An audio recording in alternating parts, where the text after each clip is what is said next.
कानपुर जू का एक ऐसा अभिन्न अंग जो जैव विविधता की संपूर्ण जानकारी देता है। दोस्तों नमस्कार, स्वागत है आपका अपने YouTube channel the continental explorer में।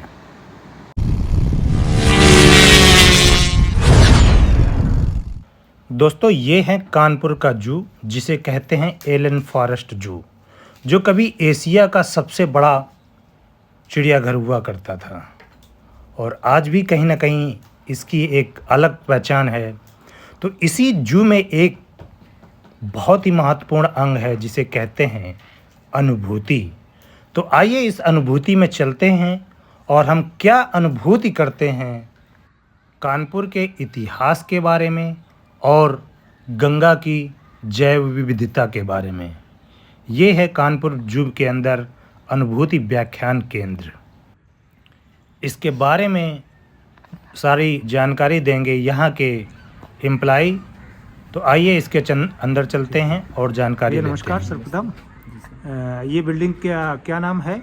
ये इस बिल्डिंग का नाम अनुभूति है।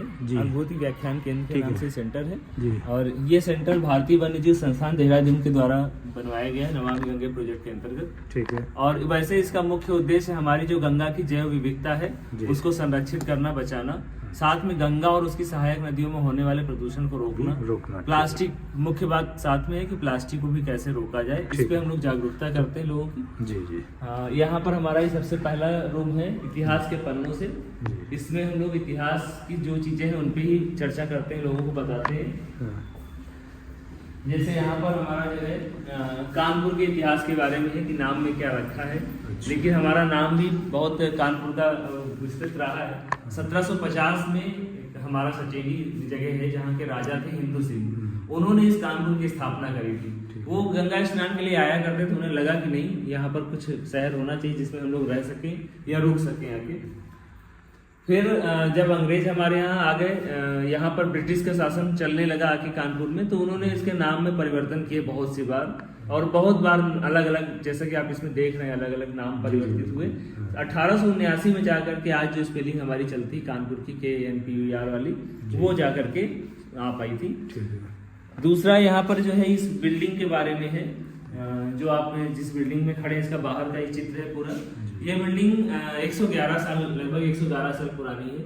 ये 1913 में बनी थी। यहाँ पर ब्रिटिश शासन के एक अधिकारी थे सर जॉर्ज बर्नी एलन।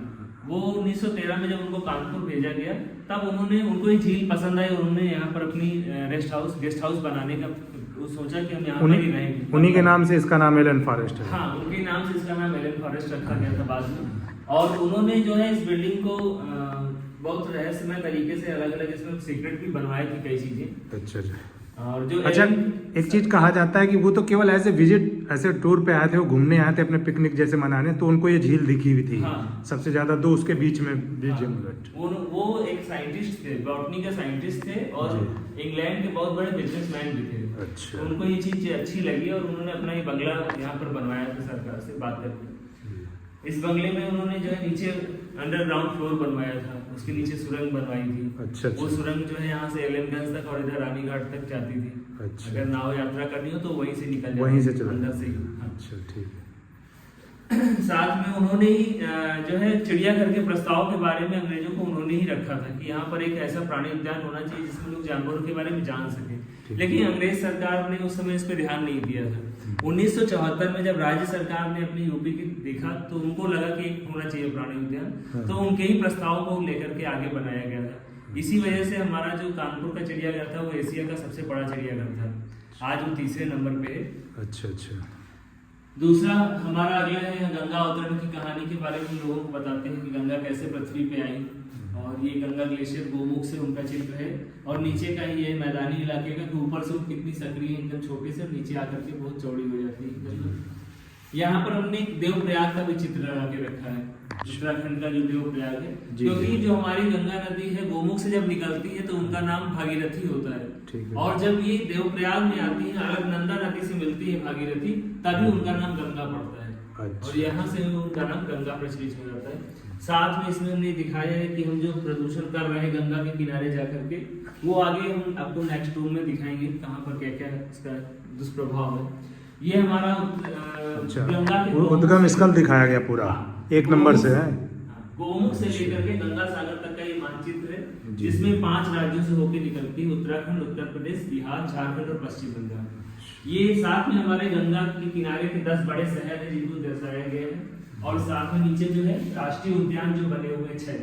अच्छा, ये सिर्फ गंगा के किनारे वाले नेशनल पार्क हैं जिनको इसमें दिखाया गया है। और ये नीचे गंगा के बारे में अलग अलग, जब गौमुख से निकलती है कहाँ कहाँ पर वो गंगा बनी है उसके बारे में है। गंगा की लंबाई हमारी कितनी है, 2525 किलोमीटर लंबी है गंगा।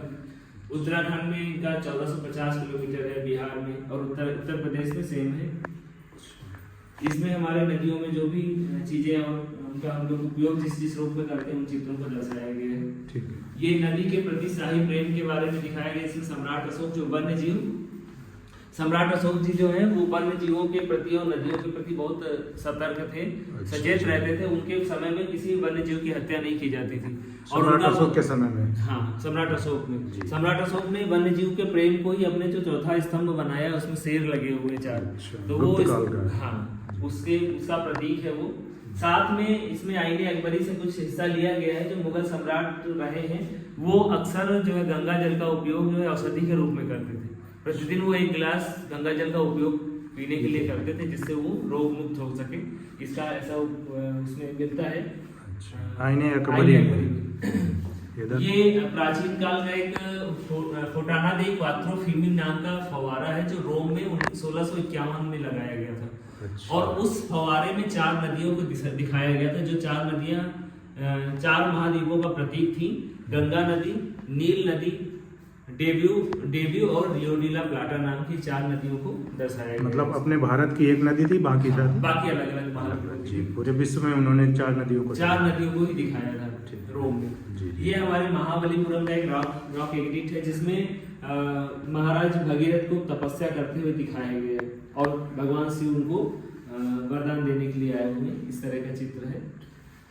ये चलचित्र के बारे में ही 10 फिल्मों के नाम है जो गंगा नदी के किनारे या उनके घाट पर दर्शाई गई है, उनके नाम है, उनको दिखाया गया है इसमें।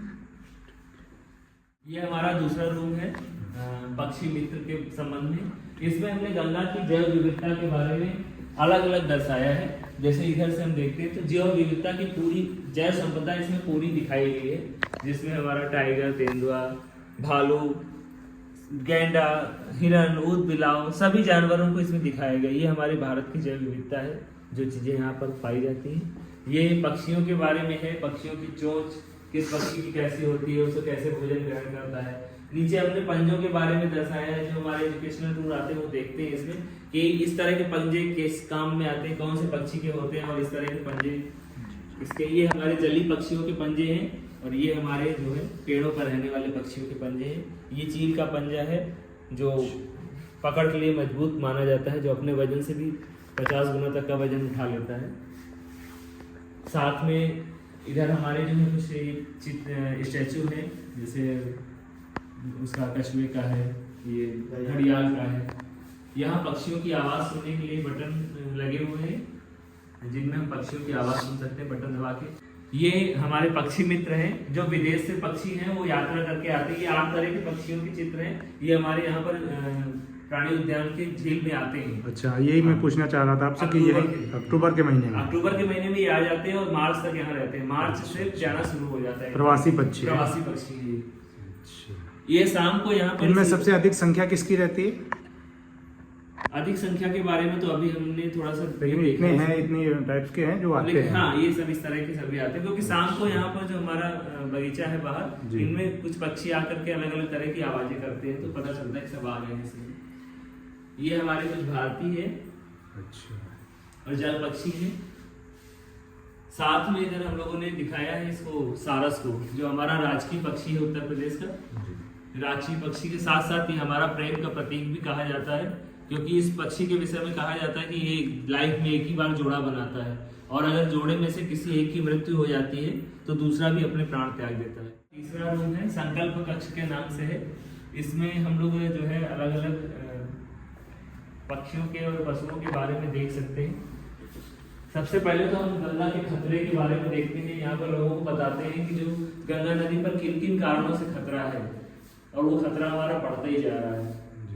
कहीं ना कहीं कुछ फैक्ट्रियां हैं और हमारा विकास भी कहीं ना कहीं कुछ जिम्मेदार है उनमें कि हम नदी को नहीं संरक्षित कर पा रहे हैं या बचा नहीं पा रहे हैं। यहाँ पर कुछ स्टैचू बने हुए हैं, जैसे डॉल्फिन का है, कछुए का है, सारस का है, गिद्ध का है। तो ये सब जो है ये अक्सर लोग हम लोगों से पूछते हैं कि ये भाई वेस्ट मटेरियल से क्यों बनाया गया है, तो फिर हमें बताना होता है कि ये वेस्ट मटेरियल से नहीं बना है। ये हम नदियों में ऊपर देखिए हाथ बने हुए हैं इसमें, हम लोग नदियों में जो कचरा डालते हैं उसको दर्शाया गया है। खा लेते हैं और खाने के बाद इनकी मृत्यु हो जाती है। उसमें ही दिखाया जा रहा है उस पक्षी को कि वो स्वयं अगर कचरा खाएगा तो अपने बच्चों को क्या खिलाएगा, बिल्कुल, और उनका जीवन नहीं बचेगा फिर। इसलिए हमें सतर्क रहना, जागरूक रहना इससे। हाँ, सिंगल यूज प्लास्टिक के विषय में भी हम बोलते हैं सिंगल यूज प्लास्टिक का उपयोग नहीं करना है।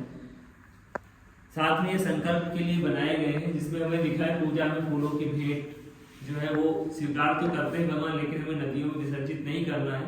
उसका भी मुख्य कारण ये है कि सनातन धर्म में अगर बताया गया था कि आप पूजा करिए और अगले दिन नदी में विसर्जित कर दिए तो वो गलत नहीं था, क्योंकि आपने जो ताजे फूल डाले हैं अगले दिन वो एक दिन में सूखेंगे नहीं, पहली बात तो।